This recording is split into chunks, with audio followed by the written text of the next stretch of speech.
halkan waa duleedka deegaanka laba galle ee gobolka Galgaduud oo maalmo ka hor marti gelisay dagaal dhiig badan ku daatay ayaa maanta lagu qabtay kulan dib u heshiisiin kaasi oo xal looga gaarayo dirirtii halkan maalmo ka hor ka dhacday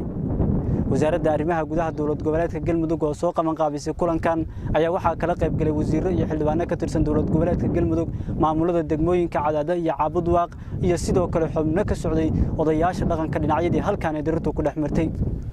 kulankan ayaa ugu horreyn odayaasha talooyin iyo aragtiyo kala duwan oo ku saabsan halka colaadii halkan ka dhacday laga dhageystay waxaana wasaaradda arrimaha gudaha dawlad goboleedka Galmudug wasiirkeeda Cabdi Maxamed Jaamac Cabdi Waayeel oo halkan ka soo jeediyay oraah iyo aragti ku saabsan halka dib u heshiinta beelaha halkan dirirtu ku dhaxmartay Cabdi Maxamed Jaamac Cabdi Waayeel wasiirka arrimaha gudaha ee dib u heshiinta dawlad goboleedka Galmudug ayaa sheegay in gogosha xigta lagu qaban doono magaalada Dhuusamareeb ee caasimadda dawlad goboleedka Galmudug si xal looga gaaro dirirtii in ka badan 39 sano u dhaxaysa labada beelood ee halkan ku dagaalamay go'aamada galabta halkan lagu qaatay waxa kamid ah qodobka koowaad labada meelood oo la kala yiraahdo Dibira iyo meesha la yiraahdo laba galle inta u dhaxaysa waxa ka caagan wax bina ah iyo wax hub ah wax hub inaan la mari karinin wax muxuu binaana inaan laga sameyn karin inta u dhaxaysa Dibira iyo laba galle waxaan kala ciidamada amniga ka codsanaynaa cid kasta oo ku xadgudubta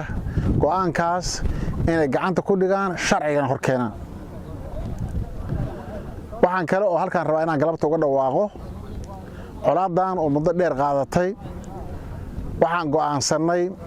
inaan bisha September 10keeda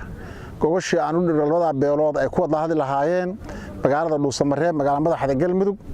halkaana waxaan ka codsanaynaa odayaasha dhaqanka iyo salaadiinta iyo labada maamulba inay u soo xulaan dad waxgal ah kana qayb qaadan kara nabadna dhalin kara haddii Ilaahay idmo marka gogoshaas taala waxaan ka codsanaynaa si mug leh in looga soo qayb galo annagoo rajaynayna in gogosha ay ka soo bixi doonto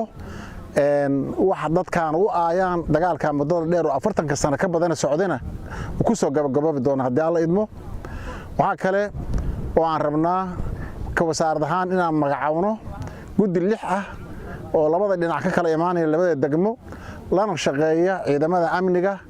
ilaa inta laga hubinayo xasiloonida iyo kala dambeynta deegaankan ee dagaaladu ay ka dhaceen aad iyo aad baad u mahadsantihiin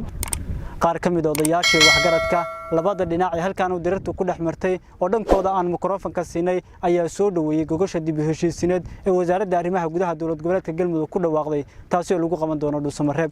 waxaan ku baaqaynaa nabadgelyo waxaan soo dhaweynaynaa nabadda waxaan soo dhaweynaynaa hadalka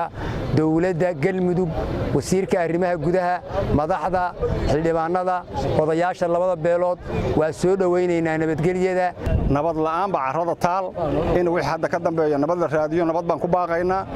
waa ku talinaynaa in la nabdo waxaan ku baaqaynaa nabadaan ka qaadanay galabta meeshan waa la wada hadlay nabad baan qaadanay waxaan ugu baaqaynaa nabadaas aan qaadanay dadka shacabka oo labada beelood ay nala qaataan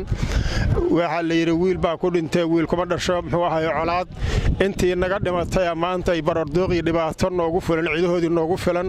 ilaahayna waxaan ka rajaynaynaa mid dambe inaysan meesha aysan ka dhicin oo ay dadkaas walaalkii iyo sidii ay ahaan jireen iyo heladii iyo dirisnimadii sidoo ay ku soo laabato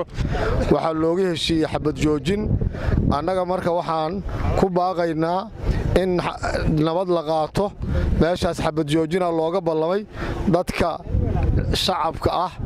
iyo qabiilaadka waxaan ugu baaqaynaa inay Ilaahay ka cabsadaan inaan dhibkii dhaca dhib dambe lagu darin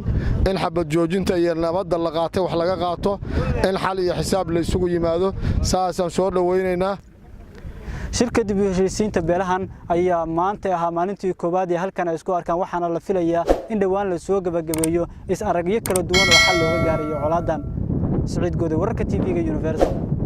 degmada Caabud Waaq gobolka Galgaduud